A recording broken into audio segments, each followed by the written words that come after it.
very dangerous. A normal person in the street won't know the difference. So yeah, I've been in the firearms industry for 34 years, and not even me will be able to tell you the difference. Yeah, the criminals, they use it to arm themselves and commit crime with it, because they know that the people, the public, doesn't know the difference. That's the biggest problem we sit with. Best thing to do, hand over what they ask. Just listen to them, don't confront them. Can you tell us which one of these is the real gun and which one is the replica? Yes, I can. So, before I get to that, without doing a careful inspection, at the moment now we're in a very chilled environment. There's no threat, there's no danger, there's no high stress levels or anything like that. Even for me that knows my firearms pretty well, if this had to be pointed at me, I don't think I'd be able to tell you the difference in the blink of an eye like that. But for now, that would be the real thing, that would be the fake, that would be the real one, that would be the fake. Yep. Alright, so starting off with the SPL1 Shadow, made by CZ. Just making sure that it is safe.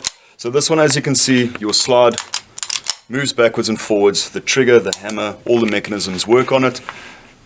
If you had to rack the slide back, pull the hammer, gun will go bang. Comparing that to the replica one now, the slide does not move on this one, but the hammer and trigger still function as if that was a real gun. This would be one of your cheaper alternatives for your gas guns and that.